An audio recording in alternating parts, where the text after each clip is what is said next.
I was very interested in who the men that were cast were. We looked high and low for Brad's character, you know, that was going to be really important. Brad just came up in the casting session, and Lou DeGimo and Lou was casting for me, and he was it, really, instantly.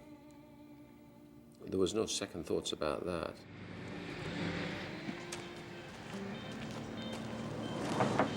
Excuse me, ma'am. I asked which direction you're heading. See, I'm trying to get back to school. My ride fell through, and well, I'm kind of stuck here like stink on stink. So... All I remember was just Ridley running around, going, you know, and everybody's turning down the row. And then I saw this guy, you know, the first time I saw him on the screen, I thought, hey, look, he's okay. You know, where's the problem? He'll probably do okay. Brad was on set, and his demeanor was that of absolute obeisance to everyone and everything. He's holding his cowboy hat like, how are you, sir? How are you doing, sir? And I'm going like, you know, I didn't know if he was like an actor, if he wanted to wash my car for extra money. We had no idea Brad was going to be such an enormous star after that, but boy, he deserved it, didn't he? He was hot. Isn't that the thing that launched Brad Pitt? Is that the thing? I mean, you know, he worked and stuff, but you see this guy, it was like, you know, God, he was gorgeous. He was so gorgeous, and it was confusing. I think all, like, male actors started doing sit-ups after that movie. Because he'd, like, set this level of perfection.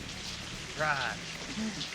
I believe they'd already been through one person, and then I got a reading for the thing. I picked up the script and, yeah, knew that, you know, this was one I'd love to get a hold of.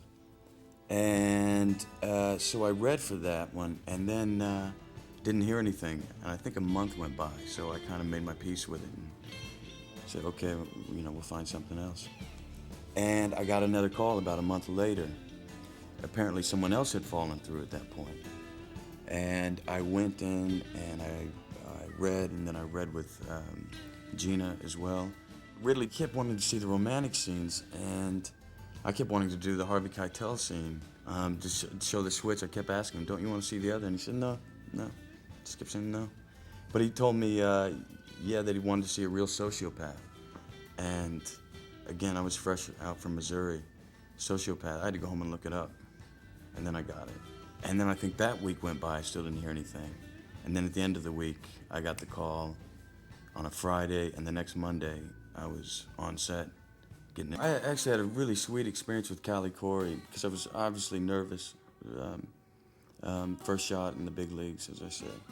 And I was on set for my first day of shooting, which was the Harvey Keitel scene. They said, you know, the guy who's playing JD is here, go meet him. I went and knocked on the door, and the door opened, and he was in like a little tiny honey wagon. She just came to the trailer door, I'm in wardrobe, and she just came, I just knocked on the door and opened the door. The door opened, and I was like, that's good. She takes a step back, she goes, perfect. That's the guy. That's him.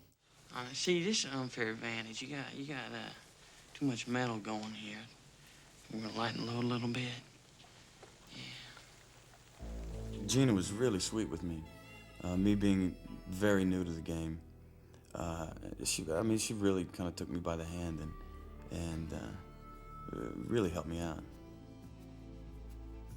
We were both kind of shy about it, and like, oh God, this is going to be weird. And it wasn't really spelled out in the script. It was just something beautiful happens. They have a fantastic time. And what do you do to make that seem like that? And I think I remember that Ridley just blocked out 2 days, and we'll make up stuff. We'll think of stuff.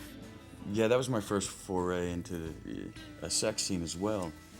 And they had it, I really wanted to go for different scenarios. So there were several setups with things flying, and lamps swiveling, and chairs being knocked over. And anyway, they didn't make it into the movie, which is probably a good thing. We had a much longer love scene at one point. Much, much longer. I mean, I think that love scene went on for a whole reel at one point and kept getting shorter and shorter because we had to make it shorter. You know, nobody could show that love scene. I mean, visually, I think that everybody really thought it was great because they spent more time at those dailies during lunch than they had on anything else.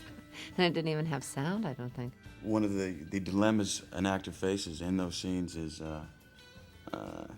what happens if the soldier starts to salute, you know.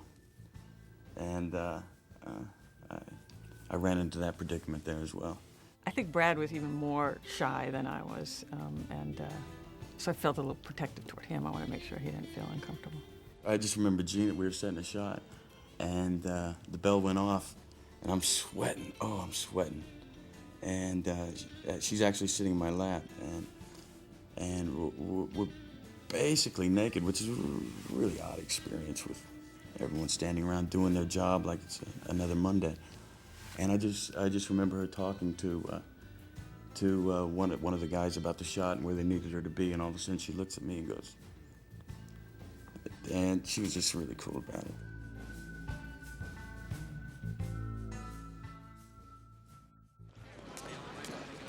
Hi. Hi. It was a character who was from my area pretty much, so I got to use my accent there, which helped.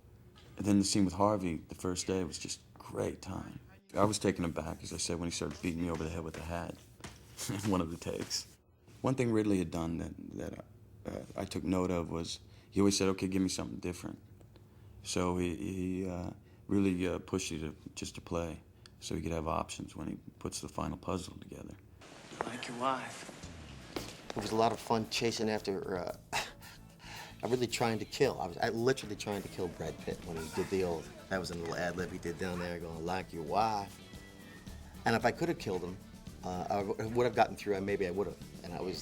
They had to get bigger and bigger guys to hold me back. And so I did it like, 8 times or something. Pretty sore the next day. You'll be back today. No. You get your butt back here, Thelma, now. You get your butt back here, Thelma. Daryl,